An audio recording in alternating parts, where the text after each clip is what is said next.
Suddenly you went silent on me. We didn't know what They were watching. We were They talking were about the watching. German purity laws. It's about beer, but it sounds worse, doesn't it? Doesn't it? Doesn't it? Those radio Usually- commercials, isn't it? No, Because no. with Bavarian purity laws. No, just like the Bavarian purity laws. And it's like, holy shit. what thing was doing? I can't Always remember. makes me nervous. But You know what? I should have just hit the test button first.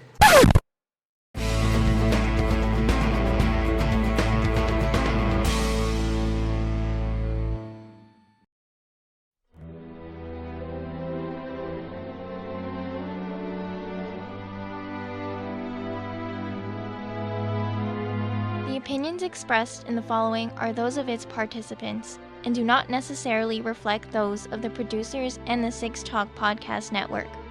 Also, the following contains mature material and mild language, which may not be suitable for all audiences. Discretion is advised.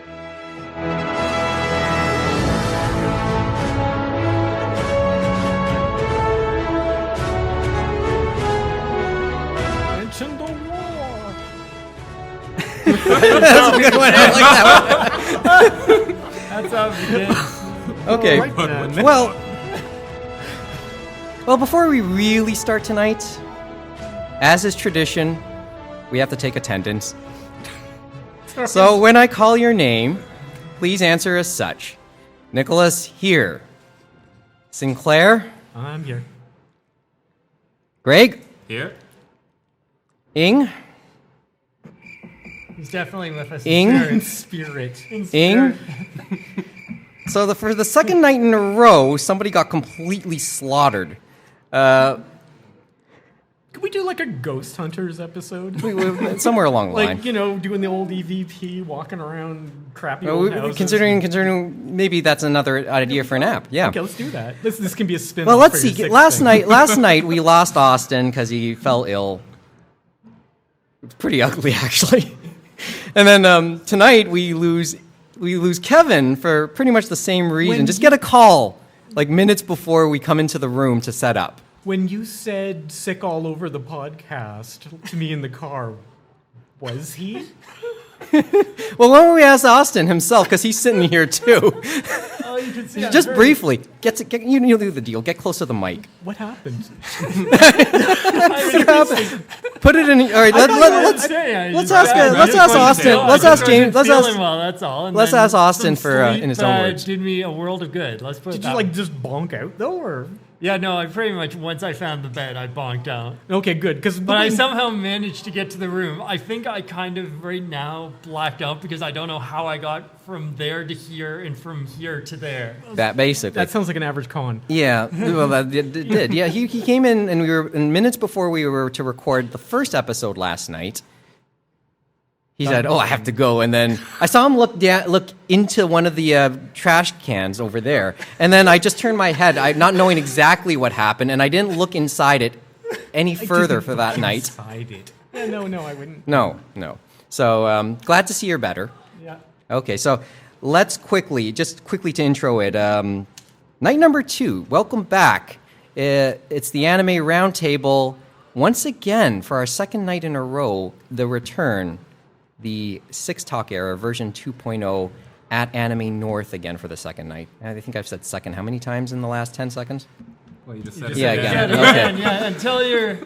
And I've taken another shot. Yes. Yes. So once around the table, the Anime Roundtable has gathered once again, such as it is, going once around. Mike Nicolas in the host chair, James Austin, Geoff Greig, and Neil Sinclair for his second go around in the new era, but officially under the Six Talk name, the Anime Roundtable name.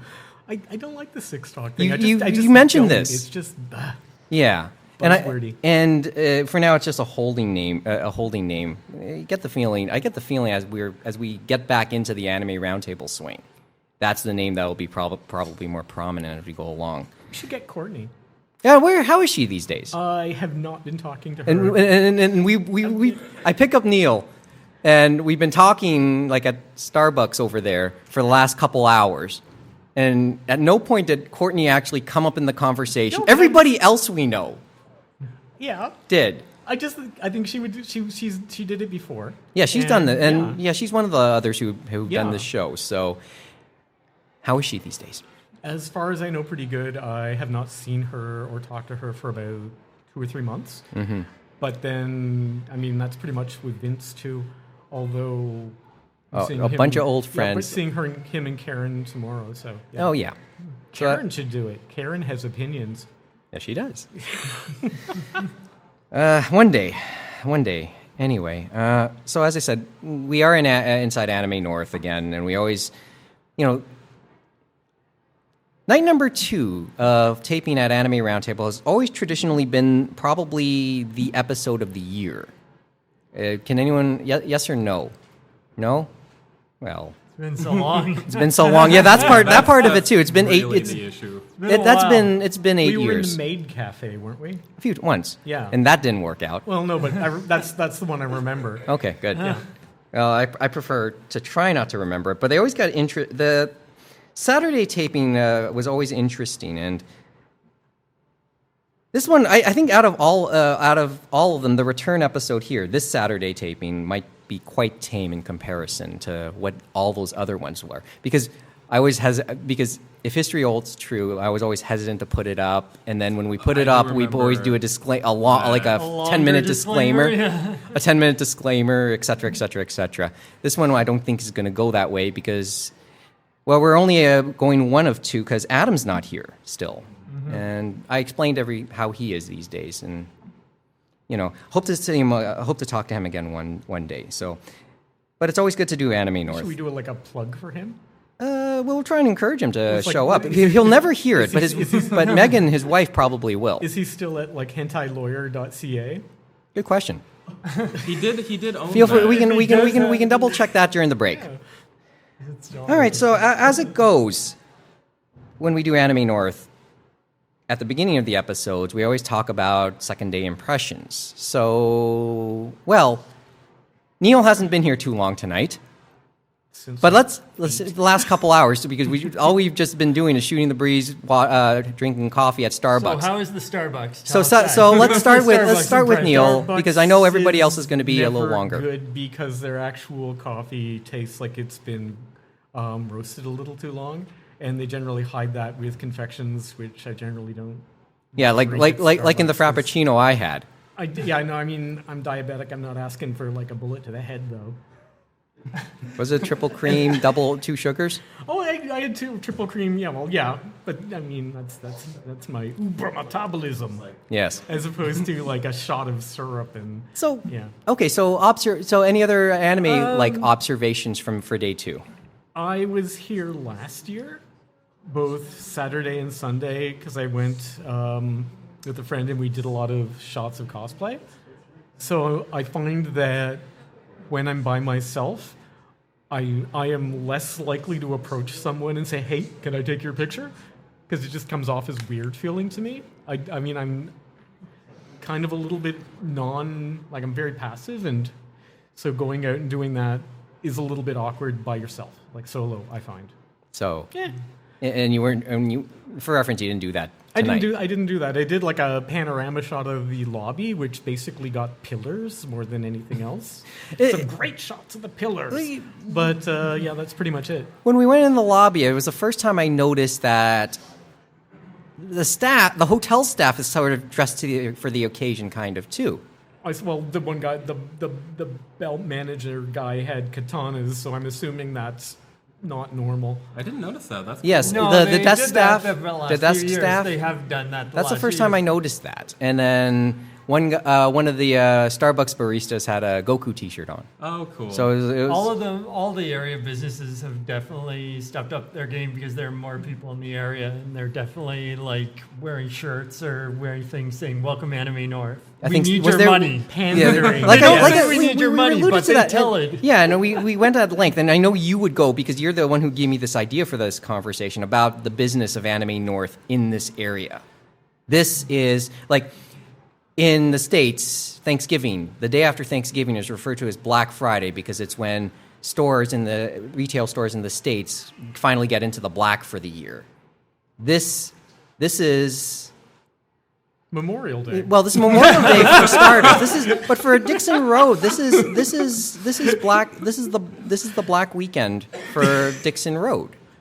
Like this is when the businesses along this stretch really start to make their money. I for the can't year. believe that this is the only major convention that It's happens. weird, They have a because all of- convention Yeah. center. They have conventions, but for whatever reason, you talk to a lot of people and they say this is their biggest moneymaker of all of them. And you think about it and you're like, how is that possible?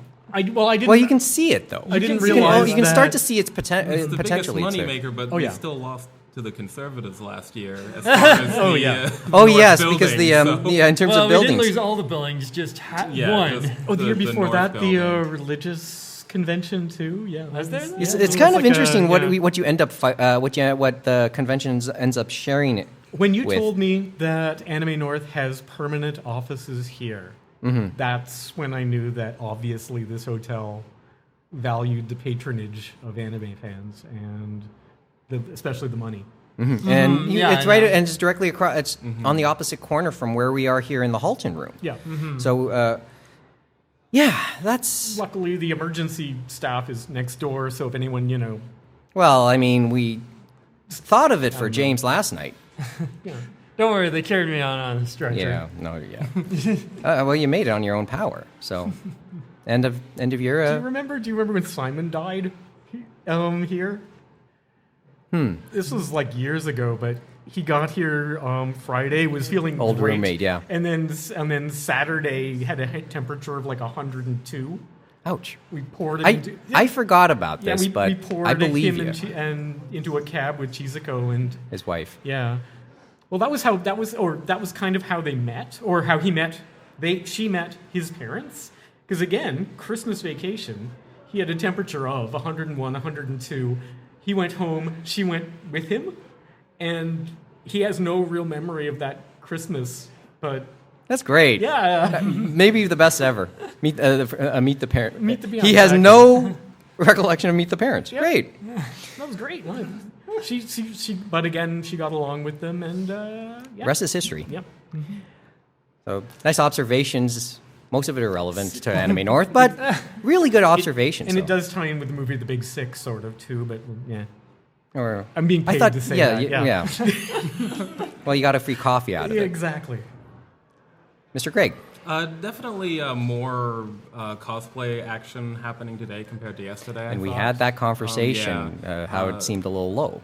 And the thunderstorms held off, so that probably helped a lot in that respect as well. I've been wanting to see the Cybertronic Spree, which is the weird Transformers-themed band, cover band for the last few years, so I finally got to see that concert. That was great. They played Power Rangers, Pokemon, the X-Men, 90s X-Men, and Spider-Man You can themes. appreciate cover bands now. I mean, I think I'm at that age personally. Now. No, I mean, yeah, now that wasn't a good word. That wasn't a good word. I will say that. But, and I'm Filipino. Cover bands are a thing in my ancestral Fleetwood Mac home. is now a Fleetwood Mac cover band. Yeah. Seriously, I should have Their known. encore was the ending theme to the Raccoons, which is apparently their biggest thing. Because I was listening to it, waiting for the Raccoons, because that's what they're known for on YouTube, and they didn't play it. And they had an encore. And it's like, do you want one more song? And then they were like, this is from a Canadian cartoon. And I'm like, it's gonna be the Raccoons, finally. And they at the very end, they mixed in Billie Jean for some reason into the ending theme to the Raccoons. But it was I think I that's could a sign of the fantastic. end times right there. Okay, yeah. I could see how they do Yeah, that. I tried to catch a few panels here as well. The upstairs of this hotel is chaos. It seems to get more chaotic every year. And that used to be the main display, yeah. main show area. Yeah. But I think that ballroom now handles the game shows. Used to handle. I think so. Used to It used handle. to be next door in Mississauga room, and then Yeah. last year they had to have some of the North stuff probably Yeah, put into the moved ballroom because and other of- things because of the because of crime. the We said, because of the North Building. So like, Is it Yama feel- doing the quiz show thing?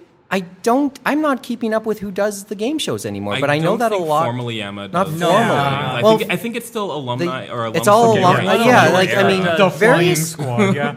Just a quick caveat for Anime North goers: a lot of a lot of the things that happen, which kind of happen in the background, things like the game shows, some game shows, like the all-night track, they have their roots in things that the old anime club at York University got involved in.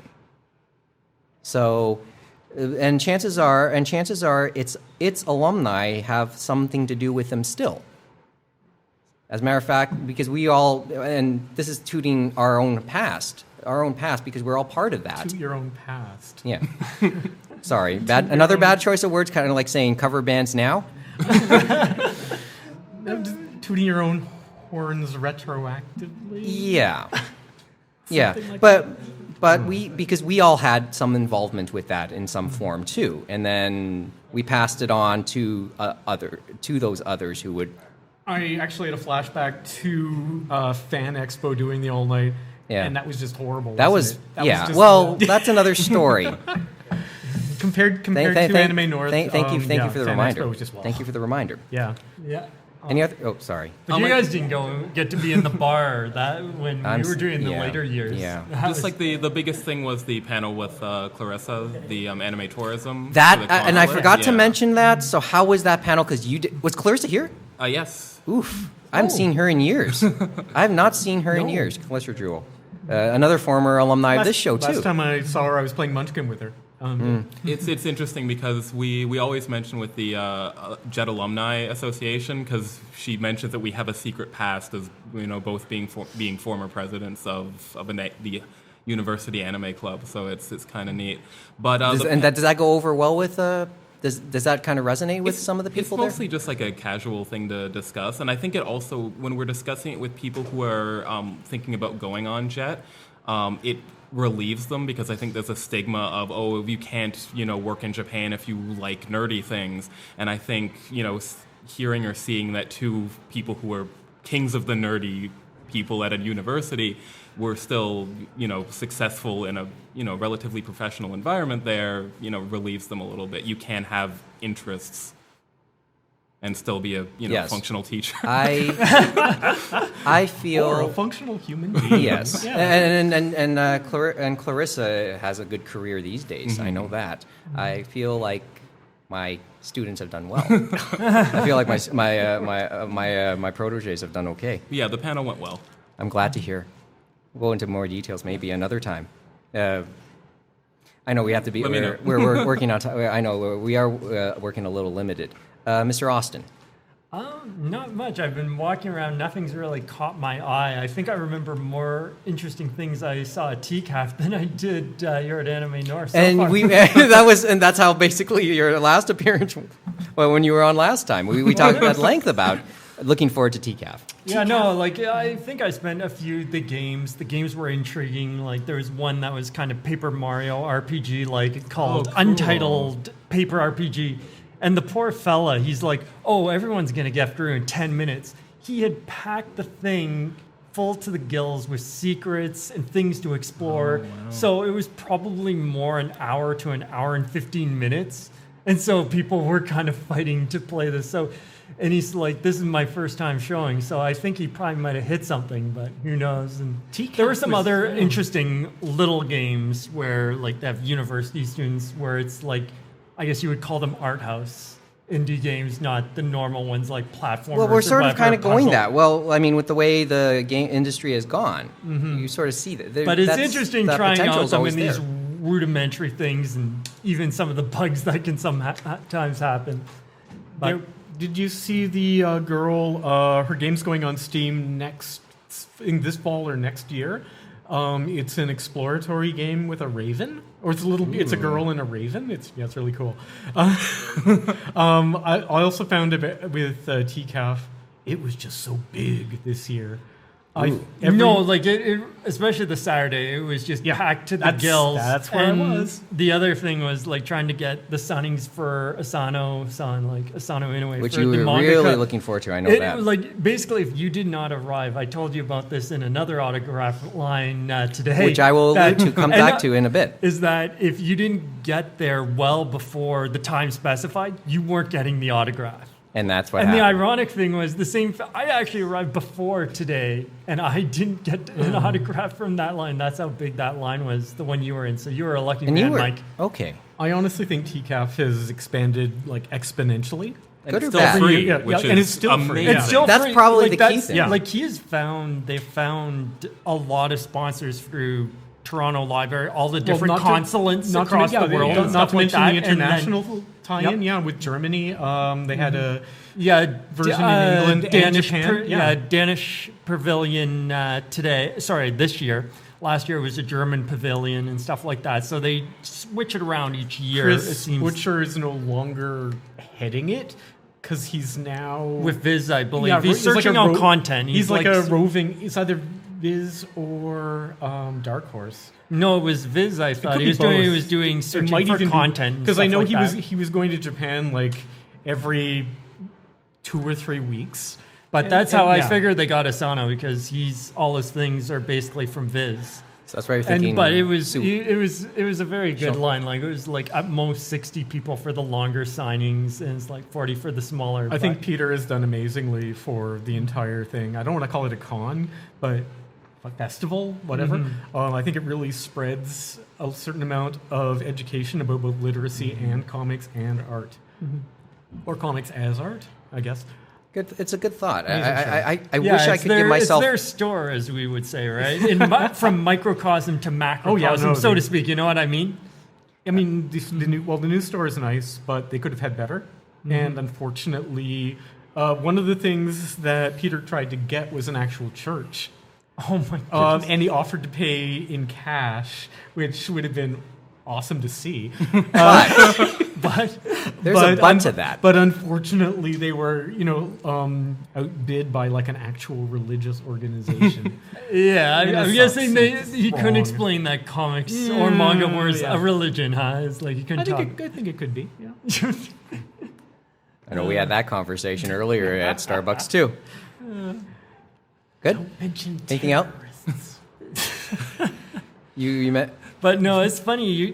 Thinking about, you were talking about the store as well. Have you actually been in the TCAF store that they have in the library? Because that's an interesting little thing. It's a lot of different knickknacks. It's not just manga and comics or artwork. So it's an intriguing one. at different times, Contrasting it to, I don't want to say the main location, because you know what I mean. They're tied but not tied. I between think the guy and that. I think that the store at the library gives you a better cross section in a smaller area, and also tends to focus on a lot more artistic books.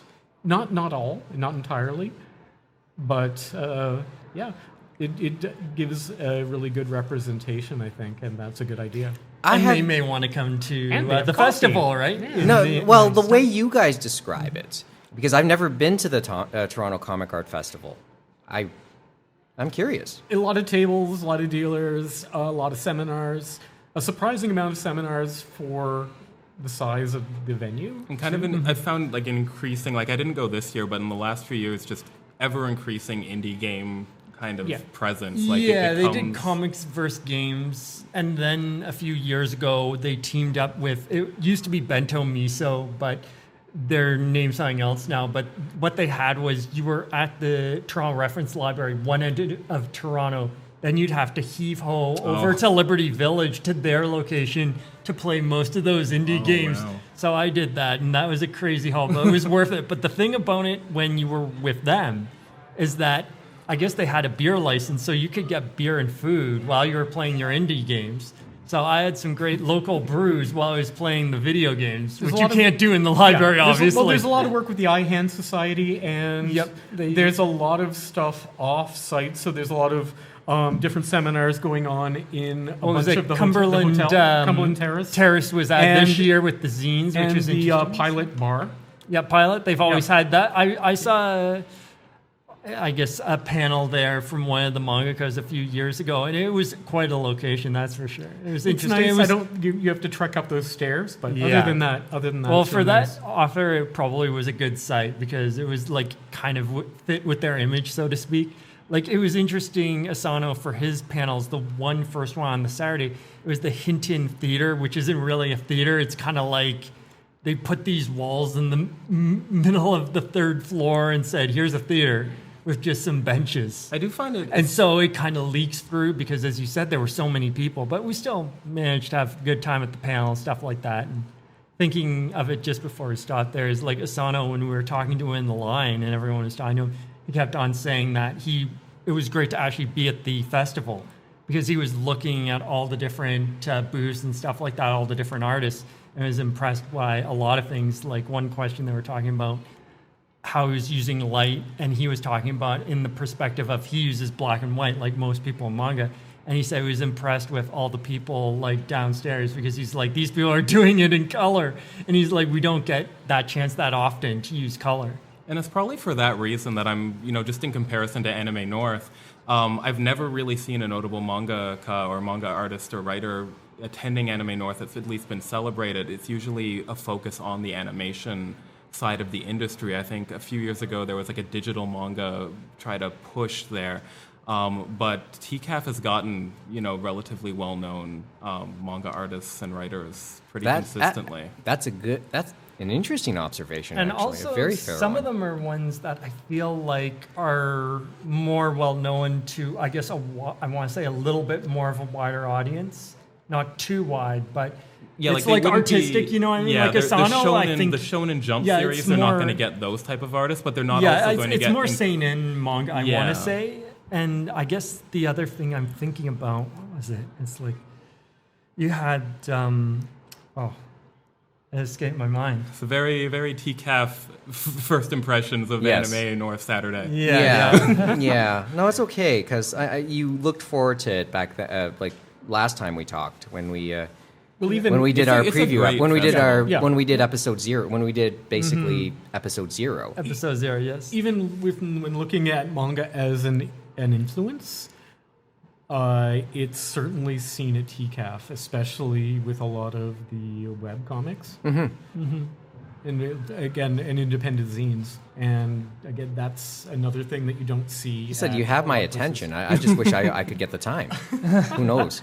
You should go. You will be overwhelmed, and you'll say, "Well, I'm only going to spend this much," and then you spend this much. A little bit more. Yeah, it's like they let you in for free, but everything in life isn't really that free, is it? No, not really. I've gotten some really good deals. I got some really excellent books. I got something from the guy who does biographies of various different people, and another one of his books, which is about... is anyone familiar with the Warriors? Probably not. Because the audience thinned out while we were talking. No, I don't know. New York gangs. The Cybertronics did a song called "The Warriors." Is that an old '80s cartoon? Or No, 90s Warriors is about. It came out in the '70s, directed It was by a classic Walter movie, Hill right? Yeah. and some other guy, and it's about the gangs of New York, and everyone in New York is a member of a gang. Well, pretty much. It actually led to It's a classic. It's a classic. It led actually. to a lot of paranoia because, New York got an incredibly bad rep in the 70s, some of which was deserved, some of it wasn't. But you have gang members in the movies like the Baseball Furies, who for some reason wear baseball uniforms and paint their faces like Kiss. And the Lizzies, who are all lesbians, of course. And just like stuff like that. It's like...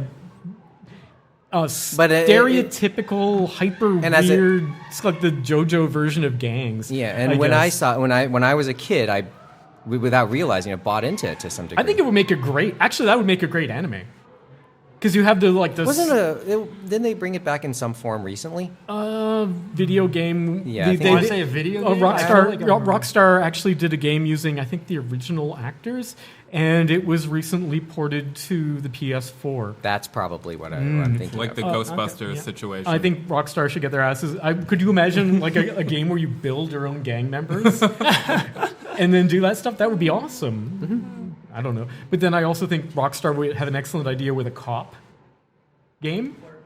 Like basically GTA, but you're a detective. So like a noir styling kind of thing. I don't know. Maybe. Yeah. We'd have to look it up. I think it's there. Okay, so I'll go quickly through my impressions, and then maybe I'll go a little bit further on one of them, on the last one.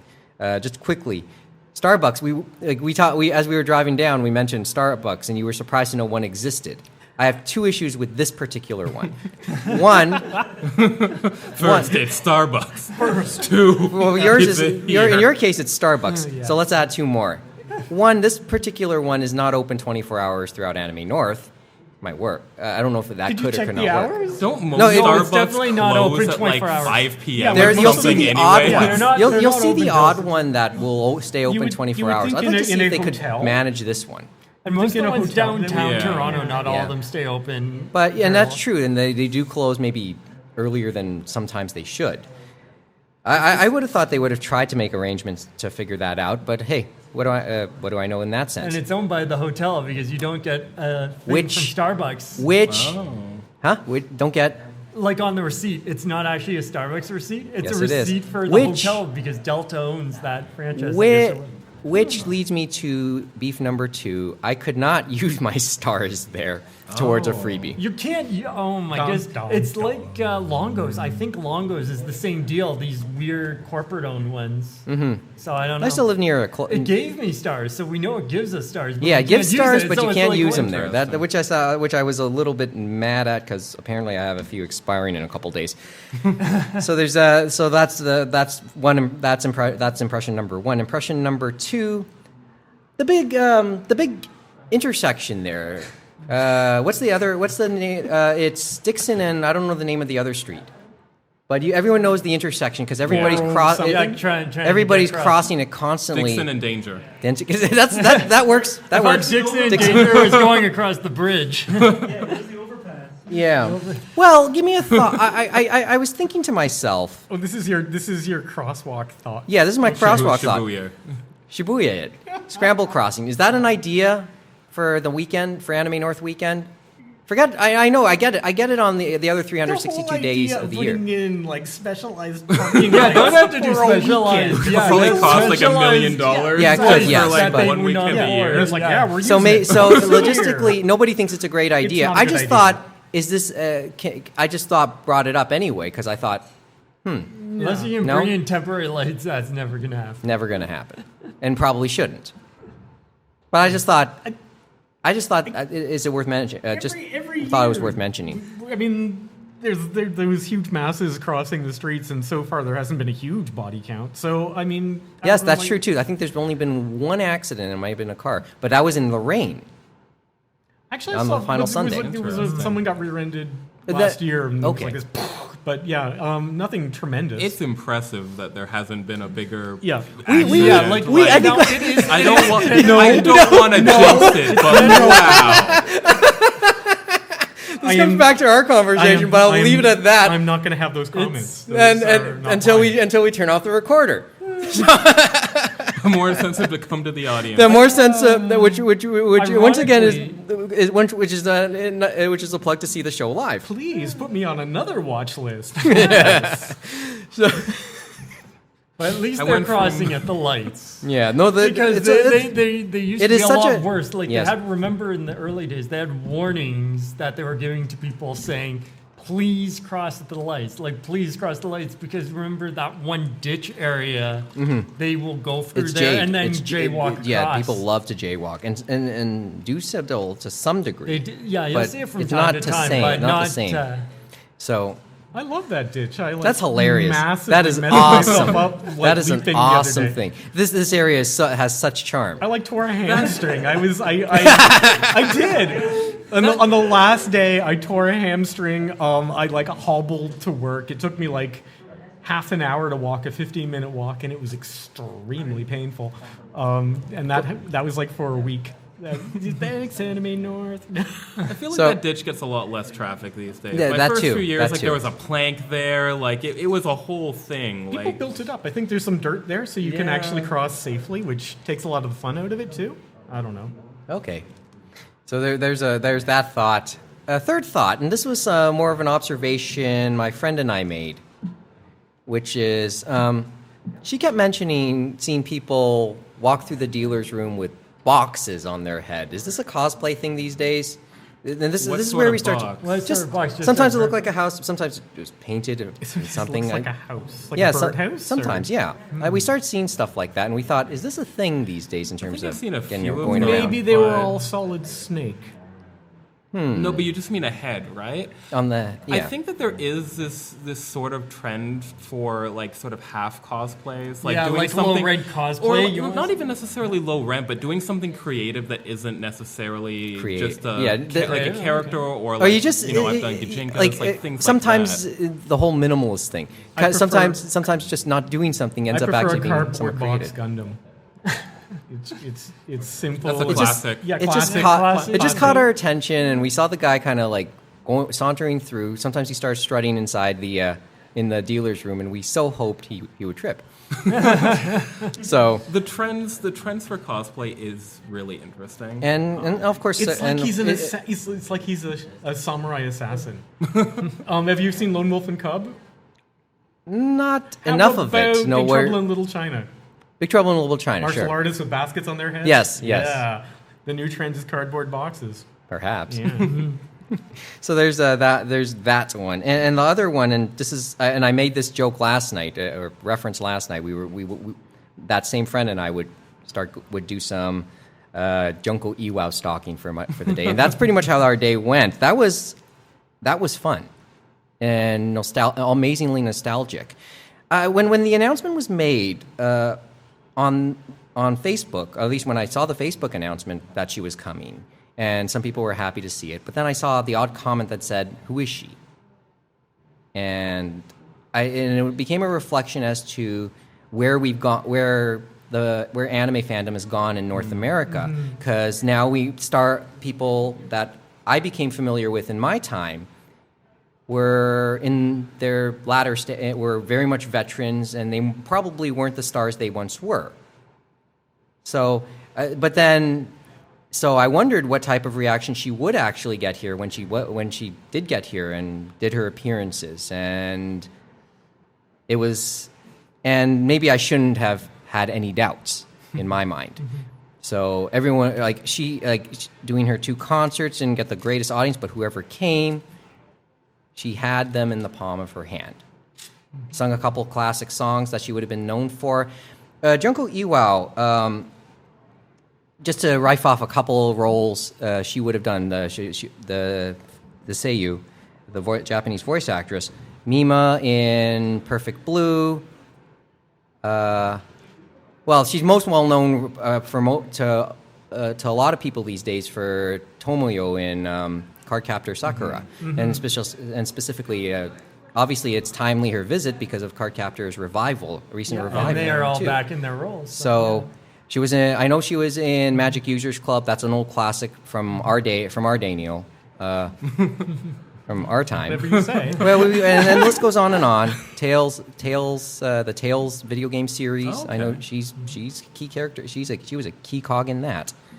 And we can keep going on and on and on and on. Maybe we'll go through the list a little more. See, this is what confuses me about you saying people not recognizing her, because again, Cardcaptor just is. It's not even out, is it? Well, I mean, it's out, but is it available to North American viewers? The current series? In a series? non-fan subbed way? No, the current series, yes. The current series, yes, because it's been Funimation's been Crunchyroll's been showing it. Yeah, Funimation and Crunchyroll have the license. Yeah, I think for the new even ones. the dub has started. Yep, they are doing a simul dub for that, so everything's there except the physical So release. everybody, so good for that.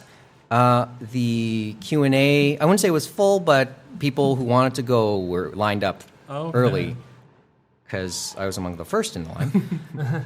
And then the one that really solidified all my thinking and had me saying, why did I even have to worry about this? Or why did I even have this thought? Was the autograph line, James, because we got in early with that. The autograph line I hear, I love your gesturing because no one can see that. That's the best part. Once again, all the greatest voice actors do that as well. It helps your actual presenting. Yes. To do gestures. And the Q&A was fascinating. Yeah. Q&A, I guess I should Mike's getting into character. Yeah, that's right. Into the Q&A. I should mention this into the Q&A. I'm back, aren't I? Yeah, you're back. It's the gesturing. Watch the show live. In the Q&A, actually, let's go back. Let me rewind just slightly. In the Q&A, she actually was asked about what it was like to return to somebody like Tomio. And she kept giving shout outs to everybody she saw dressed up in Sakura. Yeah, there's a lot It of was Sakura. great. No It was a lot of hilarious. Sakuras, It was yeah. hilarious. It was hilarious and cute in many ways. He gestures and smiles. Of course. People complain I don't smile too. I think this is one of the few places when I'm here, I really start to smile My mother will turn on the TV. and smile. And, no, and we'll listen and turn on the descriptive video channel and then leave the.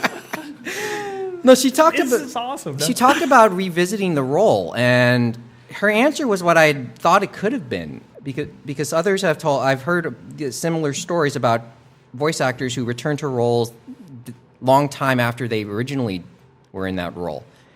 And she said, yes, I was excited to get to that we were doing it again, but I had to rewatch some of the old episodes to get familiar with her again, to get familiar with voicing her again. And that seems to be a constant. So I found that a telling thing. She talked about voice acting again, actually performing a voice act. And I'd known this for a little while from documentaries. We made this known before, how in English, whenever in English cartoons, Marcus, it is great to see you, by the way. Great to see you. It is great to see you. I hope to hear from you again. It is. I lost my train of thought. Voice acting, North In American. North Voice American, acting. like the voiceover artists usually record in isolation, never interacting with the other characters that they're actually trying to speak to in the shows. Whereas in Japanese anime, more often than not, everybody is in the room at the same time. So you may have like 5, 6, 7, 8 people in the actual voice actors in the room, but they're probably sharing 2, 3 mics, and they have to play the entire scene as such. So you see them. They actually have. I put in my notes footwork. They actually have to kind of organize themselves and move around the microphones appropriately. And the one new detail that I found interesting that she brought up was not only that, when they do their moving, they have to do it stealthily. They have to watch their. Well, they have to not move stealthily. If they're going through their script, don't be quiet and ruffling through their pages, etc., etc. So I found that little dynamic just very. It's very much like doing a radio play with breaks. Yes. Yeah. Mm-hmm. So So switch to iPads. You won't have to worry. Oh, about and that. yeah, and she talked about some of the little. She briefly touched on moving further away from handwritten scripts to typed to to something more digital. teleprompters or To more So digital. they are using more. They are digital doing. They are things. going more Okay. digital, more digital. So she didn't know regarded that. that in That's her cool. Q&A. I thought that was really great. The autograph line. Okay, so they have a policy where you can't start to do autographs until a set period before their scheduled time. Originally, I think the sign said people aren't allowed to line up until 30 minutes before, but then you saw it Yeah. taped up and they put 15 minutes before. So So my friend and I, we just walked to the artist alley or comic market into the dealer's room, etc. We came back. We made a point to come back well before 1:45, the 15 minutes, and that lineup was already started to form. They decided to let it in roughly like 25-2. Yeah, it's hard And- to do things like that because if you have a sign that says like no lining up before 30 minutes, well, you're there's going to gonna have be- a mob And really that's looking exactly- looking at the sign. And that is exactly what happened. They're like We got vultures. lucky. The thing is, there was the bubble from her autograph session last night. They were allowed in the line first, Oh, and that then was we good. were, and then we were within the first 6 of the new line. Okay. So we got our stuff autographed pretty good. And I'm sorry, James. And you, We just made it, and that's when they said you're out. Yeah. did We they at least literally- give you a rate? Did they at least give you the sticker, like the? No, they didn't give us You anything. should They have told asked you for you're that. shit on the luck. Yeah, you basically. should have asked for that because that precedent was made last night. Or Well, they didn't give us anything. What They just sticker told us happened? no. yeah, the reservation Oh, for the okay. bubble. Okay. So I'm sorry about that. Okay. Well, we didn't get anything for that because I know she has one more tomorrow. Yes, she so. did. So I got one thing signed. We got one thing signed, and it wasn't of my own. It was a Cardcaptor Sakura art book that belonged to my sister because she was a huge fan when she was a kid, and she's obviously older now. She didn't know Junko Iwao was coming to the convention until I told her a few days ago, and she regretted. Not knowing. She would have tried to arrange her schedule. She had weekend classes of some sort. So I decided, but I asked, "Do you have one thing you'd like to sign? Because I know this would mean something more to you than it would to me." And she gave me her card cap. A book, an art book that I signed, that I bought for her. That I bought for her when she was a know kid. you love this voice actor. That I bought for her when she was. I am signing this in front of her. Yeah. No, I bought for her when she was a kid, and I mentioned it to her when I finally got there, and the translator mentioned I was doing this for my sister. And she gleefully signed it. There was two pictures I asked her to choose to sign, Nice. and one was of Tomoyo in her trench coat holding her camera, her classic camera. Are you posting this picture online no. with the podcast? No. Mike is showing us a picture now. Okay. Yes. Yeah, that's actually important to. Yeah, I'm not going to Yeah. show that. But Otherwise, this is very No. confusing. we have to mention this, and I showed that, and then a picture of her in her uniform, doing singing, right? A picture of Tomio in her uniform, and I asked her sign whichever one you would like for her, and she wrote it down. She chose the uniformed picture, gave it back to me, and then said something something in Japanese to the translator, and she just said to me, "Say hi to your sister for me." Oh, wonderful. And I texted her that, and she sent me a heart, and my sister responded with a heart all over the text, as they do, as you know, in iOS. He's showing So there's us a that text now. that little. So there's that. Okay, there's one more line I had here. Oh yeah, and one more impression, just as the kicker. I remember when Courtney said, as a big pickup line. He says, pointing at me for some reason. No, this was in one of the very first episodes. She talked a lot about, as a pickup guide, have repair kits handy for cosplayers. Oh yeah, for cosplay always. Yeah. Needles and thread. Yeah, needle and thread. And because it might make a great pickup idea, I or at the very remember least as a doing survival that. guide. She mentioned it as a 3-part survival guide. I called it a means to hit on somebody. I noticed that they have a repair area this year now for cosplay. Oh, cool. For cosplayers. Whereabouts was it? It was in the back. It was in the back of the artist alley, of the hall That's a that good held the place artist for it. alley. And I thought it's a rest area and a place people can get repaired. Sorry, guys, you'll have to try something else. So I guess the costume of cosplay medic is now out. I've still seen a few. I saw one Yes, cosplay medic, it's a so I thing. think that it's still a thing. It's a Because thing. It's hard to get into that area at some point. So I think there is still going to be a purpose for the cosplay medic moving forward. Great term. The first time they've- I've heard it. so I they've- like it. so I like they've it. nerfed the That's what cosplay they have medic, it on but it's their- still viable. On their the cosplay, the one guy that I saw had a shield that said cosplay medic with like a cross. Or That is something. good. So it is a thing, Multiple but I didn't know how bosses. much a thing it was. I thought because this I've has been seen an at ongoing least joke. I just one. never really saw Yeah. it. So great. No, it's a trend. Awesome. That's great. So I thought I'd bring that up. I forgot to bring that up in all those observations, but that's my day 2 observations. So, James, you got somewhere to go, right? You have to. You said. I mean, we wanted you in for the first segment, and you're in for almost all the show. Sorry about that. I kept you from your work at the all night track. Oh no, there's still a lot of all night to go. I around, know. that's for It's sure. only after all. It's only 12:25. It's only 12:25 anyway. So. It's all morning now. Yeah, the night is still young. Good morning. Good morning. Let's take the break. We'll talk briefly about something else. We'll see if James is still here. I'm betting not. I don't know what that means. He's already kicked me out. maybe Neil too. You're just trying to avoid like a 1 hour just Splatoon ramble between the two of us. I thought we had to transition. I also did want, if James had to go, I want to give him a chance too. Back in a couple seconds. It's the Roundtable from Anime North on the 6 Talk Podcast Network.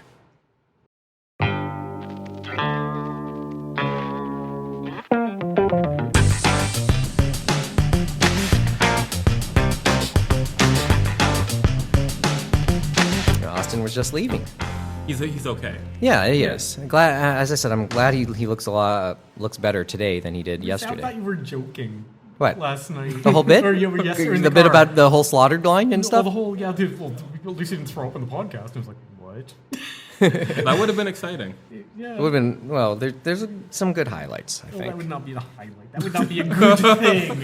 Ever. Hope it wouldn't be a highlight for It was, a anyone. highlight. It was the best part of the podcast. You get the comment and the thing. I like the part when someone threw up. Well, Did like you the get spit the take. mic? Like the spit take back Yeah, then, right? yeah. Podcast now continues. Nicolas, Greig, Sinclair around the table. In front of a live audience, online via the Six Talk Podcast Network. Official podcast Anime North. James just left to see to the rest of his duties. I said duties. Back at the all night track. So got a couple minutes. Yeah, maybe we spent too much time on talking Anime North, or a lot of time talking Anime North. No, it's not too We much. spent a lot of time talking about TCAF. And I mean, TCAF I like too. TCAF, but The TCAF too, yes. I'm also being paid by them. But let's face it, we are here. So we're talking about being here, right? yeah. Or So- anime. Let's talk about anime. Let's talk about that. Good segue. I can't believe that I'm the only person on the anime podcast who's actually talking about friggin' anime. What the hell? Well, hey! What is going on with Hey! the world? They had the whole We mentioned whole- Cardcaptor yeah. Sakura. I was like, yeah, but there's a reason for that because we're talking about Anime North. And we're talking about Anime North. Anime- And we talked about It's some of the Anime people who are Roundtable. here. We should be talking about some anime. Well, hey, I thought I did okay. Ah, sudden review of the first segment Gee, that's and the great. second segment. Gee, that's great. we'll just listen to it and then we'll get back to you. Yeah, get back to it. Yeah. Well, you can always review. You can always review. We'll give you the emails. We'll give you the contact stuff at the very end. All the comments will just be from us. Us under different aliases that are incredibly obvious. Was one of you that translator all those years ago? So 8 years on, this is as I said, 8 years on, a lot has changed. I get that. A lot has changed in terms of the anime game. A lot hasn't.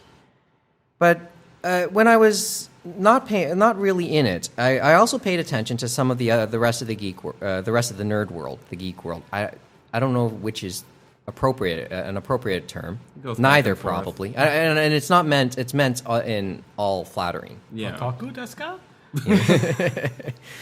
So That's one that's kind of on the decline. Yeah. I don't see otaku. Like, I'm not sure if It's not a been name this- that- yeah. If it's a push of like people realizing that it's not really a flattering term in Japanese, and Or because it's just the- or Nerd maybe is not that's a just. flattering nerd term either. yeah. But I maybe it's more of a case of it's just not a thing anymore. It's definitely just like sort of Or it's spreading, becoming less a and, thing. Yeah, diluting, I guess. Yeah. So big Diluting deal. in a good way. Yeah, no, It diluting in a seems good to way be a because real it's thing just. in anime, though. Yeah. Yeah, so I mean, how much of that is a representation of actual? I was watching 3D Kanajo, where of course the main character is an otaku. so it's Well, all but about the that. thing is that, and this is what I tell sort of incoming jets that are applying for Japan or going to Japan, that it's not really that you like anime, even if it's one of your interests. It's if you're super obsessed with it, and especially the more like ecchi, like, you know, hentai, even hentai leaning stuff, or like even the like the moe type of thing. That's when it's like, oh, you're one of those. Except Draw. the That's where the anime line market starts. panders And to that's it. where you it start to panders cross the to it line. so much, Yeah. and it's frustrating. Like just going shopping, like this last summer, I was like, oh boy, I like, you know, Splatoon, Danganronpa, and like My Hero Academia. 3 fairly popular things, but there wasn't any merchandise for it. It's all, you know, moe statues that I don't really know. Can you sell me on My Hero Academia? I watched the first episode and it just was like, It's difficult to be sold in one episode. It is shonen. It's very tropey. The characters are not very super nuanced, but what they are, they do really well. So it's very shonen tropes mixed with superhero stuff. Humor's fairly on point, but it's not nuanced. It's about like the first couple seasons of Naruto level. Really, It's not One Punch Man, I'll tell you that. Yeah, no, it's a different type of superhero idea from One Punch Man. And it's really interesting. Did you ever see Tiger and Bunny? No. But it's been this interesting line of like superhero themed anime where you had Tiger and Bunny that went for this weird like, Marvel DC, but really like everyone's booster goal, that they all have like Pepsi Next on their shirt, and like someone's sponsored by SoftBank, so you have this like mecha suit with a giant SoftBank logo on the front of it. And then the superhero anime thing seemed to die down a bit until One Punch Man showed up, and then it became huge, and then My Hero Academia is now the biggest sort of... Have you seen any of Black Clover? No. Oh, I've heard good things, though. I think I had like an anime loot crate Go say it. stuff. Say it. Say it. Oh, dear. Say it. I watched maybe the first 15, 20 minutes, read the synopsis, and it was like, I'm out. Oh, no. It was super shonen to the point. Picture Eric Elric on like high mode, as always. He's always on. I must train. Okay, great. Go into the friggin' chamber and take those senzu beans. Shut up. And it's got the obvious. My brother is cool and collected and knows strong magic, but I don't have any magic powers. I only have physical rage. and then he becomes like the super guy too, and it's like the rivalry of twin or not twin brothers, but twin orphans. Oh, of course. And it's I couldn't do it. It was just. I mean, if I was 14. It would be awesome. But I think that's what's impressive about My Hero Academia is that it is on paper like so much aimed at that 14-year-old crowd, but it seems to be resonating incredibly with and might be people. Oh, it seems like it's everywhere. Yeah. But it just didn't do it for me. But it doesn't have the dislike that the Black Clover has. Like what I like about Black Clover is the world. Oh, cool. If you got rid of the main characters and you could run like a D&D game or something there, and it'd be really cool, but I don't want those people in my universe. I watched something which is wacky. Actually, just before I came here, I'm just starting to watch the Yamato series from last year, which is basically the Yamato series from 1972 with new and deeper meaning, but it's still hot-blooded anime, and so it's really good. I mean, after watching the first episode, I was there. The ruined Yamato is down at the bottom of the ocean being fixed, and this giant dreadnought is plunging towards the Earth, and yet they can't push it out of the way because Godai basically is using his ship. His spacecraft to push this dreadnought out of the way, but it's not working. So all of a sudden they heal the Yamato over and do a point-up shot with its guns and blow it up. And I was like, oh, wow. Yeah. So after that, you're like, okay. Speaking of like the 70s, did you end up seeing Yatterman Dark? I have not. It's bizarre. Like it's reincarnations of the villains from that, but it ends up being it's this weird like post-apocalypse where like the Yattermen were secretly these evil like oppressive overlords. So you have these like robotic Yattermen 1 and 2. It's weird. So it's weird. Lots of revivals happening. Yes, Devilman is a huge thing on Netflix. Like I can talk about these revivals. Netflix. Yeah, there's a actually Netflix produced Devilman. And who would have thought I that haven't kind of seen shit it, would but it's happen? resonating with non-anime fans. It seems to be part of that wave of all these redos and stuff. The North American Voltron, which is a weird sort of but it's transition. managed thus far, and it seems to be doing well. And this is the point where I now criticize the new Thundercats. The new one? Yeah. Oh, I love the previous one. Yeah. Like, previous new one. Yeah, that was really good. It was devastating that was canceled after one season. Like, it was well written, it was well written. It looked really nice. Good like one-off episodes, good overall story. You got the original Lion-O as the father, which was great. Yeah. I met him as a voice actor at a toy convention. Oh, wow. And he was like really just a fun guy, and he loved the new series. He loved the old one. He was just so like, sober in his like, yeah, the old show is silly. It's completely dumb. But I had fun, and this Yeah. new series is really good, and it's good. Yeah. But the new thing, I can't. It's the Teen Titans Goification of Everyone keeps saying that, but I like Teen Titans Go. They had an episode on mortgage equity. So I mean, how can that be bad? I did like the Darkseid episode where they cast Weird Al as Darkseid, which I think was genius. And then they had the joke about Spider-Man wouldn't fight Darkseid, and they were like, "Well, Spider-Man's a loser." I would say this is more zany Steven Universe. Even Lionel has Steven Universe's hair. If you look at the production, People have compared it to OKKO, which I think is a little bit more. I mean, OKKO artistically is kind of a derivative of Steven Universe in some ways. It's even less because Steven Universe is very set on there's no set character design. Like they want it to be storyboard driven, and then OKKO is going even further from that in the sense that like within the episodes it's almost Ren and Stimpy or that kind of era of squash and stretch. And that seems to be even further what the new Thundercats is looking I just like. Can't. It's just can't. Huh? Yeah, I could only watch 15 seconds of that. It's bad. Yeah. I'm also watching though this series. I have no idea how long they are. I think they're maybe 10-minute episodes, maybe less. And it's basically centered around the pilot of this Durandal mecha. You know this? What is it called? We have an audience member in the audience trying to. Battleship Tiramisu. Yeah. Space Battleship Tiramisu, something because you went tiramisu, on and yeah. on this Yeah, about no, this it's- as I was it's- driving you here. It's like the takes that you don't see in the hot-blooded anime.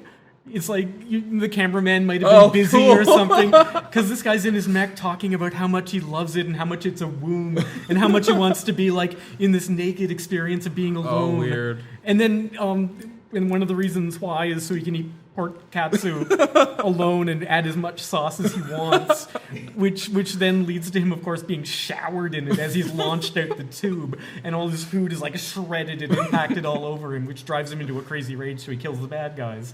The next episode, his shirt, he's put his shirt on backwards because he's hurried out of he's hurried out of the shower because he has obscurely placed nipples. They describe it as, or something like that. And so he's wearing his shirt backwards. Does it like throw him off for the entire battle that he notices backwards? He notices that he can't breathe. He finally takes it off, and then he finally loses it and strips down naked and kills everybody. As one does. Yeah, I find myself doing that far too many times. But yeah, and then he gets back to the ship and he's like all normal and happy again.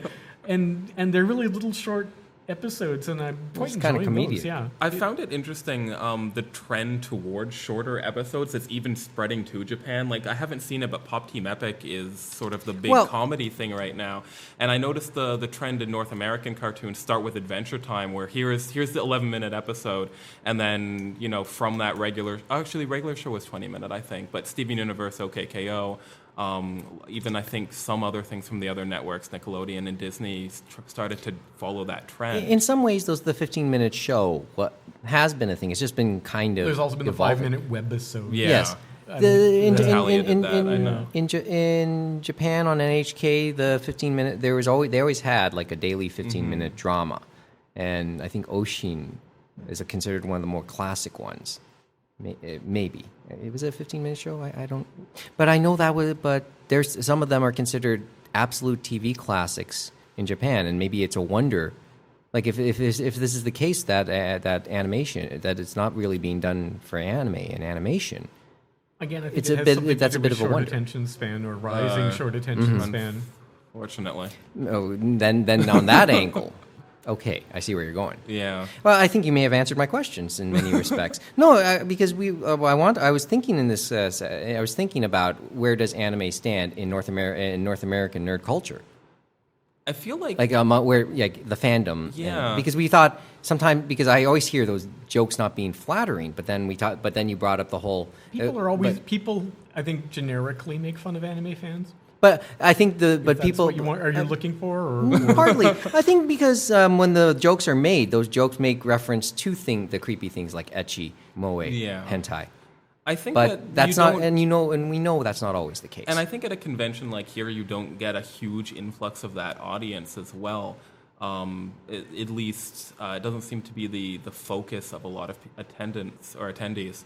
One sort of observation that I had this year, just judging from the cosplay and the stuff in the artist alley, is that there seems to be a retrending towards Japanese properties, where I found in the last few years it seemed to be going an upward trend, like maybe as of 5 or 6 years ago, there was a lot of DC and Marvel characters, a lot of Doctor Who characters, and a lot of obscure, well, not obscure, but like Star Wars and general Western properties. And then, Five Nights at Freddy's and all these sort of North American indie, Adventure Time stuff. Adventure Time was huge a few years ago. And, there was also increase of, Voltron, Steven Universe, the kind of popular, vaguely anime-themed Western cartoons. But this year it seems to be trending back up to Japanese properties, which I find interesting. Cyclical? Possibly cyclical, but I also think that the maybe the availability, like I actually think that Crunchyroll and Funimation are finally doing streaming, because I remember at the podcast like years ago, and we talked about this stuff, and then once again, how much things have changed over 8 years. Because it's now viable to stream. Like I remember, my first year of university streaming Host Club, or on High School Host Club on YouTube. And it was a taboo. Oh, it was a taboo, but it was readily available without being policed. And we we hinted at these type of lines as we started the new era, as we started. Remember when they said piracy was gonna die? Remember when they said you couldn't get torrents of the latest series translated within 4 days? Remember that? But now we're doing that as a necessity. Oh, but there's less need for torrents though now, because especially if you're not into collecting I know where you're video, going, but if you can in some case simul stream of the real subs, or even in some cases the dubs of a series at the same time or within an hour of Japan, then torrents, I'm not sure. Yeah, the turnaround. Relevancy. That's where that's in any industry, really, keeping that tight turnaround. I like to own my anime. I know that. And there's a lot of stuff I'll torrent. I admit that freely. Please don't arrest me. But the series that I really like, I try and buy. Yeah. And I think that essentially this is your TV, watching on TV. I think things have become a little bit cheaper in most cases. Remember Blue Sub 6? Remember they sold those with one episode for $20 or no, $25 or something like that. That kind of Japanese style pricing. Yeah, that kind of bullshit will not be tolerated now, I don't think. Probably certainly not here. Japan? It's still up there. Yeah. I have noticed a little bit of an uptick of the pricing of DVDs and Blu-rays. I think there was about maybe 5 or 6 years ago, it was in this really great place where a slightly older series or even a new series, you could get a half season or a full season for about $50, and that seemed really nice.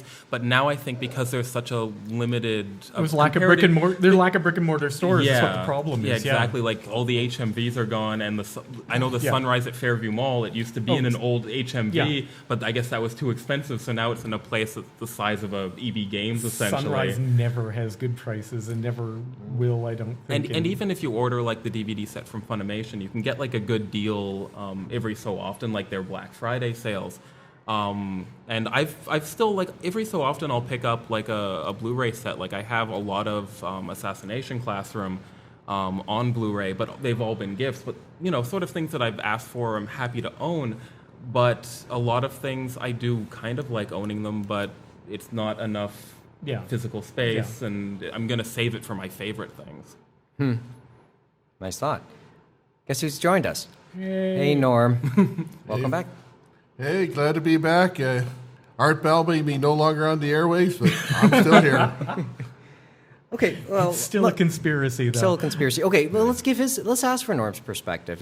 Norm McEvoy is the assistant program director here at Anime North, and him and Eileen McEvoy, they're the ones who let us back in here this year. So thanks again. Eileen's the boss, and she said, "Yeah, let's give it a shot. Why not?" So Yeah. Glad to have you back, Mike. Great to be, yeah. And I'd hinted a year ago that we're eventually going to try again. So That you did. So glad to see things working out. And so far so good. Yeah. So far so good. I mean, I appreciate you giving me I appreciate the late time so that we can take our time taping this. Yeah. Okay, so we were just talking, and obviously we go away from the idea. We asked. I was thinking, sometimes people still make fun of anime in terms of North American geek and nerd culture. Where do you think anime culture still stands in terms of North American geek culture? Well, in terms of its fandom, because some people always like to call. I'm sorry, people like to call it the creepy uncle that lives in the basement. Of the family. Who calls it I've that? never- I have never. Just heard to that. start to go that. Just to start to stick with a metaphor. But at least we're not the furries. But give me a thought, though. I'm just curious. well, actually, a lot of people. I won't say it's mainstream. It's still in North America. It's very much a niche market, but it fits in a lot. Anime. There's a lot of women here. You notice our demographics here. It's always been easily half women, if not more. And there's a lot of stuff that's fan servicey and not friendly to women. There's also a lot of stuff that's made specifically for women, and that's what they love about it.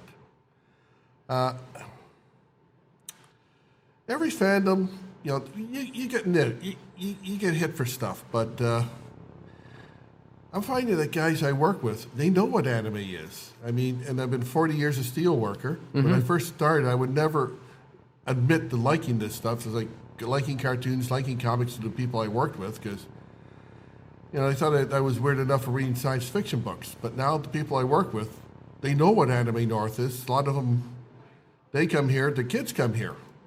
So they don't find it so strange. And I think in a lot of ways they've accepted, they calm down. There's still some things about anime that, people look and go, what the heck is that? What's with the tentacles? What's with the... I have to explain that one. Oh. What's with some of this stuff? And it's the culture. It's just the way it happens. I mean, there's some things in your superhero comics that makes other people out in other countries go, what the heck is that? Why is she hanging around those young boys and all that? Or stuff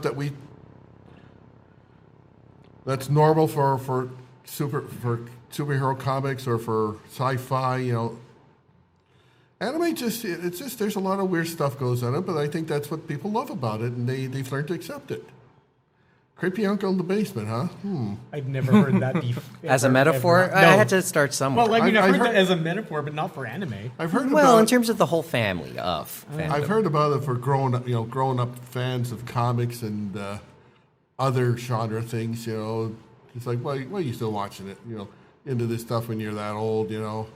Like one of the things I'm watching. Do you think the further acceptance of Western comics and superhero movies may have helped anime in that sense? At least in terms of people calming down, if not full acceptance. Oh yeah. I mean, you look at the whole Comic-Con thing and how, and let's face it, the Marvel universe and the attempt at the DC universe. Yeah. Well, the Marvel. I mean, so many people who would never admit to watching the comics. Reading the comics. Oh yeah, we'll see the Avengers like 3 times or something. And then you look at something like Black Panther. Like, my God, people of all stripes and colors, they love the Black Panther, and I liked it because it was a well done movie, but it reached across so many barriers and cultures, and I saw photos of former coworkers in Japan seeing the premiere, and like all the Black and African American, African English people came together to the theaters just to watch that movie, which is an interesting phenomenon too. Well, you don't have to be black to like the Black Panther, but it is something that gives people of color something to really be happy and cheer about, because you got to you got the characters that's like them, and for little kids, it's somebody who looks like them, doing heroic stuff, and not just being big and strong, but being smart and doing the right thing. You got women in the movie coming across very strong and positive, to the point where you can see them sometimes bossing the Panther around because it's for his own good, but he can't do it without them. And for a little, that's a good thing to see. The whole even something like Deadpool, people who would never read the comics, there's guys that work just howling their heads off at it, and it's like, okay, that in many ways that's helped a lot. I have to see that. I have yet to see either of the Deadpool movies. This tells you how bad. I haven't seen the second one yet, but yeah. And I agree with Black Panther. Really good film. Thor Ragnarok was another one I like. Those. To me, I can just imagine Jack Kirby up there somewhere with a big smile on his face. Says he's seen Thor get his hair cut off. It's like, for a joke, but that's another one. You don't have to go. I mean, you don't have to beat yourself up about trying to remember stuff. No. Because we get it. I mean, we know where you're going. And another thing I'm seeing a lot of anime movie things I would never thought I'd seen before since last time. I never thought I'd be sitting in a theater in Canada watching a Dragon Ball movie. Once upon a time, I would never dream that. Here we are. It's a special, for better or worse, special showing, but it's like, wow, this is something. I saw the Sailor Moon musical really at Dundas Square. So I mean, even that is. Oh yeah. And the audience was entirely it was full. There was no seating. Well, another thing I love seeing, we're showing it here tonight, and our own Chris McKenna, who's here, he did a voice in it. He did an English voice in My Way. In which? Your Name. Chris McKenna. The Chris. He did a voice in it. But you see a movie of that quality being shown in the theaters and getting a good showing. I mean, I think it's that's good to see. It's not just the popular live action stuff or the popular stuff that everybody wants to see. You're seeing stuff with quality being shown. So maybe really that's what it's all. Anime's got to be pretty mainstream. Just have a Ghost in the Shell movie appear, whether I liked it or not.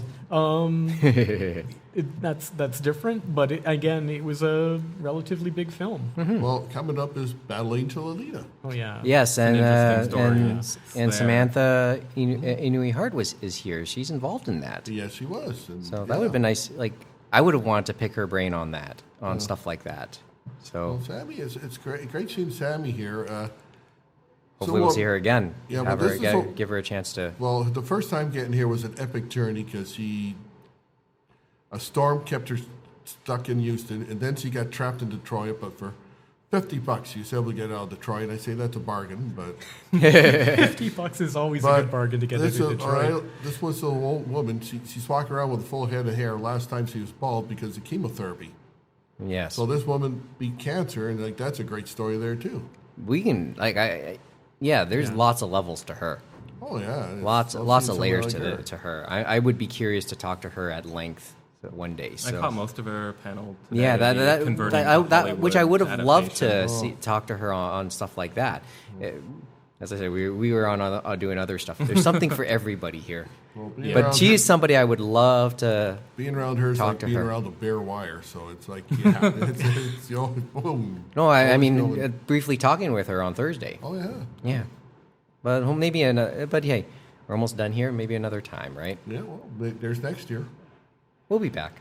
You'll let us back, right? You'll let us back in, right? I like how this is working out. So. Well, it depends. If there's any complaints, let me know. I think I need to mention that Mike and I were talking and speaking about popular culture in general, and Mike has not seen Rick and Morty. Oh, wow. Somehow. As I said, 8 years. 8 years has done some horrible. On that. That is one I didn't like I wasn't sold on the animation, but after watching it, I gotta say the writing is sharp on that, and it's like anything. It's one of those anything can happen. He's like a warped version of Doctor Who. Mm-hmm.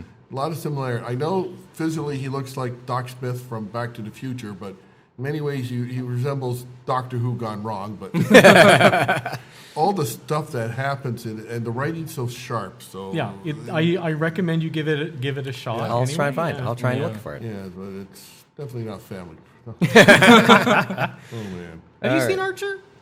A couple episodes, the first couple episodes. There's something that's good like, too. That's that well- is snap, well snap, written. snap with the dialogue. There's- That's the type of dialogue I There's could like get an into. Australian version on Netflix. Do not watch it. Oh, weird. It's Really? really bad. Do Really? they try to water it down? or? It's not Archer. It's like some Australian special forces police or something something, and it's Dingo that kind or of thing. No, Risky Dingo or that's 'Cause good. that's the same creator. That actually is right? before Yeah, that's Archer. the Yeah. predecessor. It's all time for me, really. It's just time, which and all I has don't always H. have. John Benjamin in it too. I so- typically good. don't have Yeah, that. He's a gem. He is So anyhow, how's you guys been finding the convention? Because man, it's Great, been, good to do it in It is larger. massive. It- Well, it's for me, it's it still is. massive. Yeah. I mean, people talk. We had that talk about did it shrink a little, but it's still huge. Last yeah. night we had that talk last Yeah. night, right? You think it's shrunk? Well, I think the discussion was just because in previous years there was such a rush to get the weekend tickets because they Okay. were selling out, and they made the announcement that there were still weekend passes available on the Friday, so there was a little bit of sort of confusion there. Well, the reason for the cap, we put the cap in the first place is that was the venues wanted that. Because they were saying that the size we want you to put a cap on it just because for fire regulations and such. So leaving some free Well- leeway is a good thing. Oh yeah, Yeah. and it's just about every convention. It's you get to a point where you can only expand so much. Yeah. Now we still got to get the numbers in mind, so it's still. We'll be curious. still a We'll heck hear on. over the next year. Hopefully we can talk regularly with somebody on staff, just to because over the year whenever we want to hype up Anime North over the course of the year too. Yeah. Just if you know something or willing to. When an announcement's about to be made, have somebody come who will gladly let him in. Let him in. After all, we have staff. We come here anyway now. We were coming back here Well, to just talk about the announcements or whatever. when you're talking about staff, I think we're over something like 900. Or at least somebody officially on staff, right? Let's put this in perspective. There's more people that we got on staff than most battalions had when they hit the beaches of Normandy. That's no exaggeration. That's a one way to put it. That's an facing interesting way to put it. Yeah. And It is an interesting way. Sometimes putting this con on, it feels like that. Well, let's talk as the year goes. Of course, we'll talk as the year goes. We got our office here. Oh, yes. Yeah. And mentioning Neil that. knew about that for the first time I tonight. didn't know that until tonight. Yeah, Neil That's found really out good. about that for the Well, first they- time tonight. That's been there for years. Well, it came about. It used to be a state farm place, but apparently the fellow that ran it did the midnight flit. That's the only way I could put it. And we rented it to use at the con, and it wasn't going used. And how much? That's quite affordable. So now we have it year round, and it's good for helping run the con, and it helps a lot. Basically, there's your like 3 days, and then the other 362. That's the planning. key moment. That's the key spot. I just found out about it in October. It's a good. And that's a nice. It's a nice, and they like having stepped in it for the first time on Thursday. Yeah. I mean, I've seen it from afar myself from the windows, but Well, you see our display. that display will tell you. I thought that when I first saw that display, I thought it was just there, and I thought just to highlight the fact Anime North was happening that weekend. And then at a point, I started to realize that's there all the time. Okay.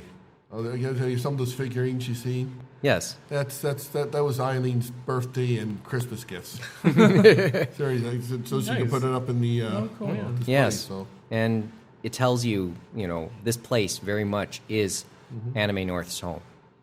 Yeah, So, see, what can I say? There's here we're still spread out. And TCC we're actually doing pretty good with them now. We got that big north building. the North Building is beautiful. Yeah, That was impressive. It took a little while to get them to let us in there.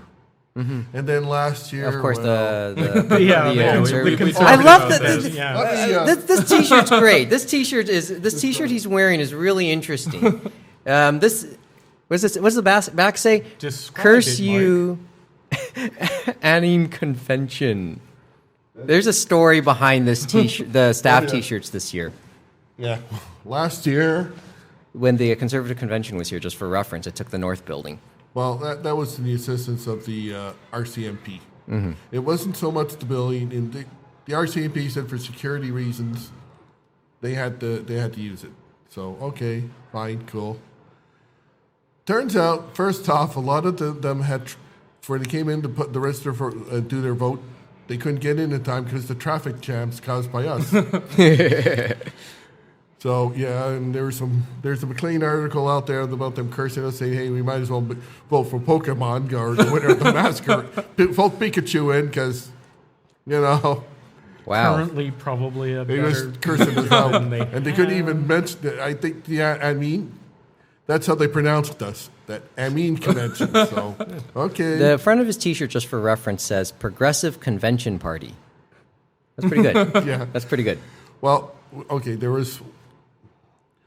Where we wrap up, there was one fella came in to register, but he came into our convention by mistake and registered and then found out until he got up front and said, "Gee, I guess all that wine looting and that with all the costumes. Oops, wrong. Well, thing. I guess the guy standing there, the Grim Reaper and the Imperial, Grand Moff Tarkin, and all the all the other Deadpool. I mean, I guess he felt at home. He was just impressed that a lot of the other conservatives were following Attack on Titan. Like it was, it was just a relief for him. Yeah, but they cheer for the Titans.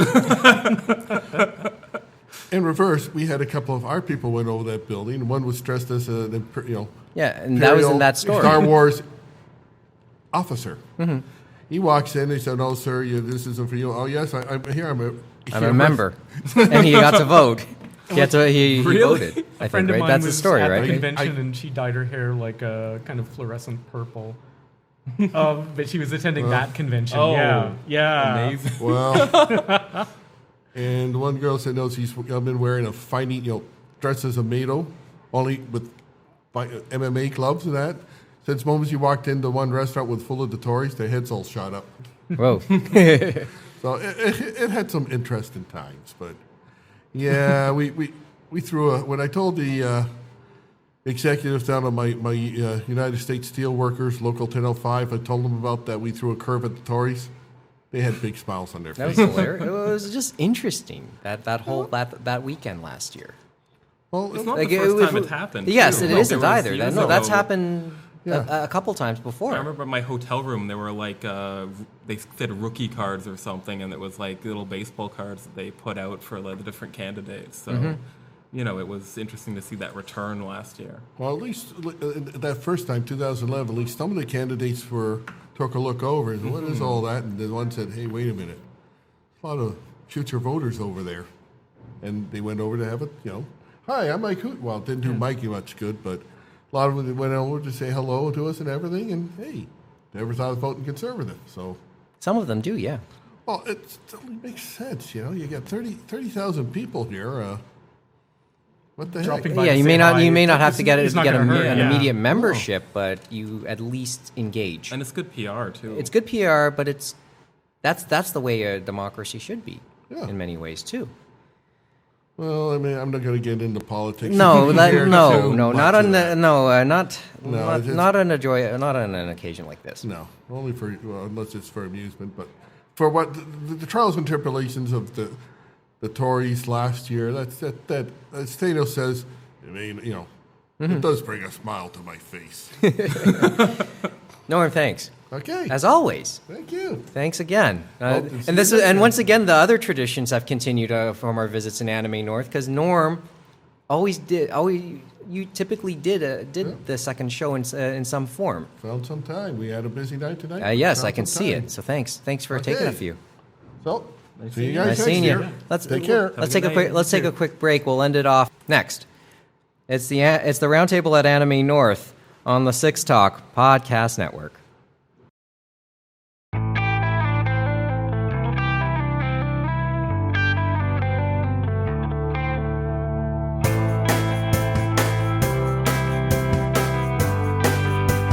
Okay, and one thing that didn't go to script in terms of Anime North traditions taping this show, this wasn't stressful. This was special. Aww. It was. All right, well, now it gets a little complicated. We have to talk about the contacts, our contact information again. So animeroundtable@gmail.com is our email address. www.animeroundtable.com is our website address. Those are the classic ones. Obviously, in terms of this being now the flagship show of the Six Talk Podcast Network, there's its websites too. www.sixtalk.com. Of course, once again in the Drake spelling.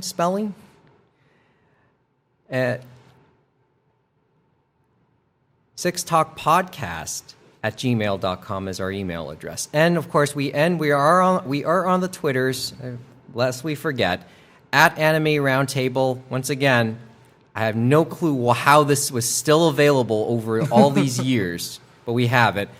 At Anime Roundtable and at Six Talk Podcast. Once again, use all this Drake stylings in the spelling there. Have you snapped up Snapchat and Instagram? Not at this point, yet? but I get the feeling maybe I should do that before I put this episode up. If you're in the audience, hopefully this episode will go up. Well, there's only 2 people in the audience, so I'll address them and say I'll try and get this episode up sometime on Sunday night. And we admit this is a little dated now for the 27th now. We're into the 27th, 25th, 26th, into the now to the 27th with these episodes. It was great to be back here.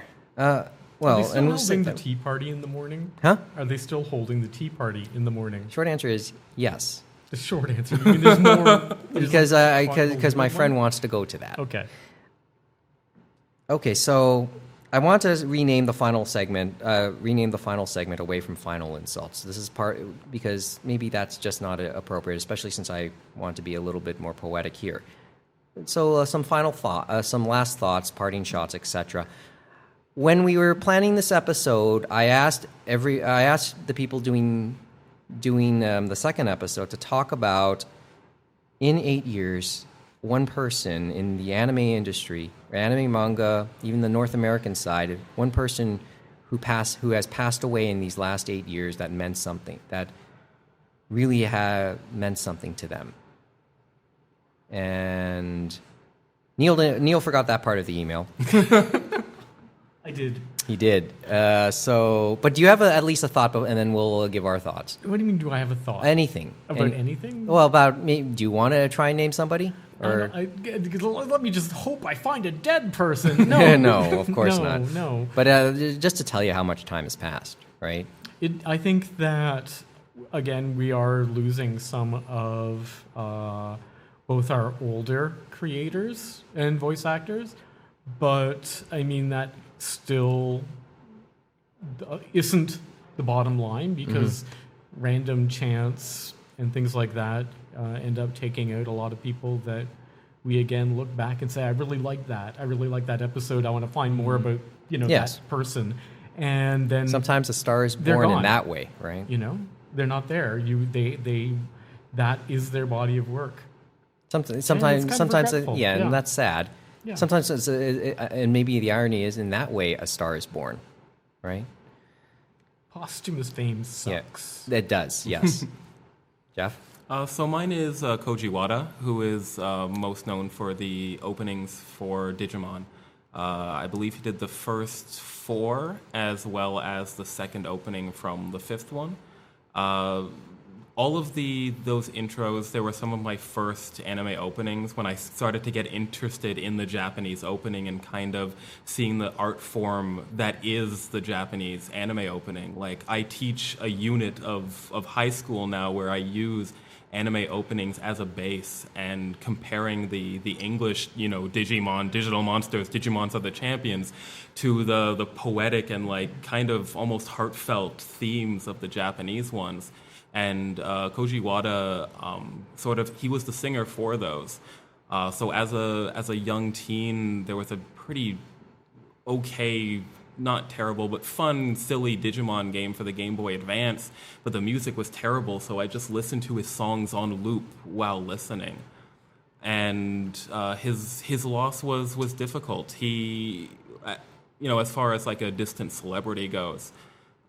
He managed to record a version of Butterfly, the first opening for the Digimon Tri movies, which they did include, which was nice.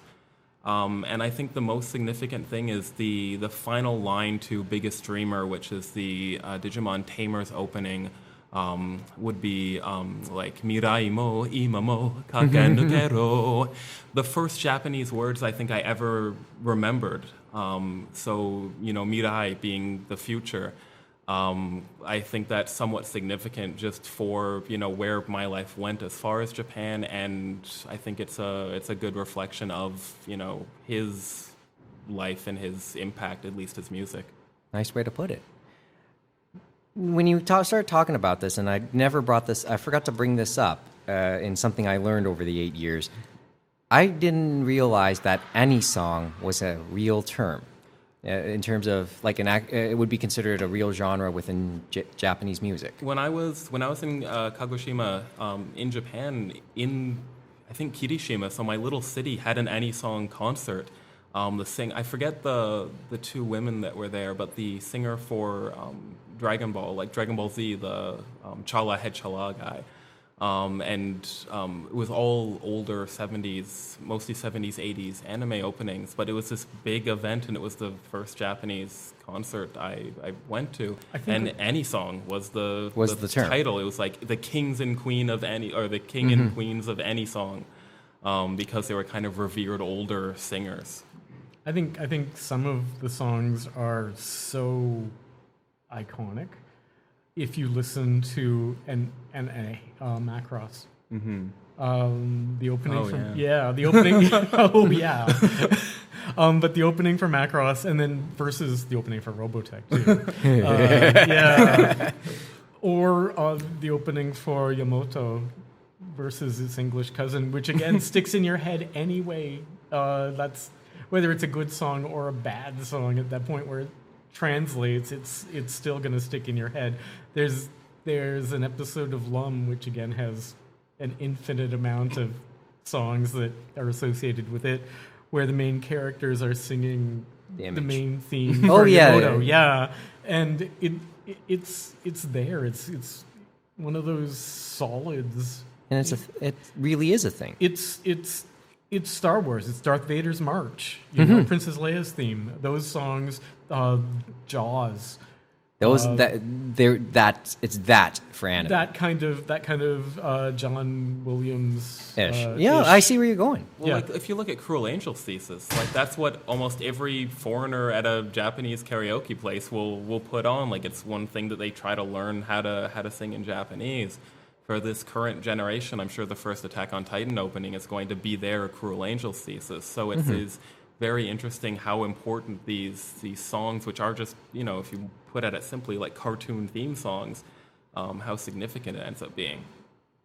Okay, so I'll go two, and we'll be done briefly. I'll go two. One, I want to give Satoshi Kon was going to be brought up as one.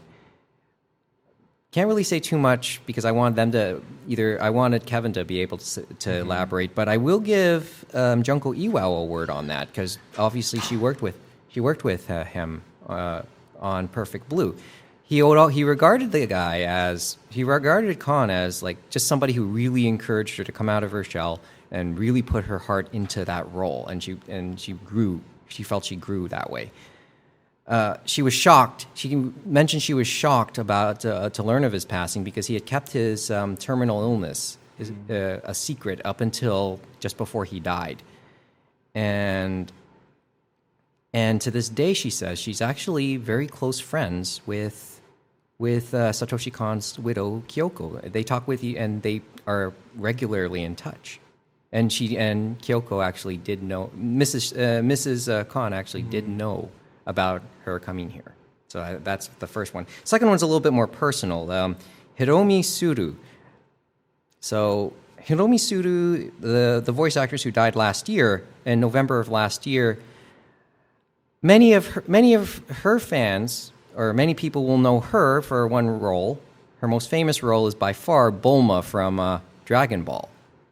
But to me, she will always be Madoka Ayokawa from Kimagure Orange Road, because that was the anime that solidified my fandom. I mean, there were others that were a hook. This was the sinker. Kimagure Orange Road was the sinker, and in many ways, you never really do forget your first love.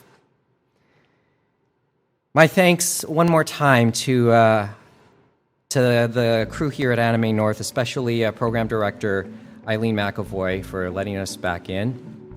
The only thing we can I'll surely say is we will be back here next year without fail. Sounds ominous. I'll see you back at the 6 Point Studio. This has been the Anime Roundtable on the Six Talk Podcast Network.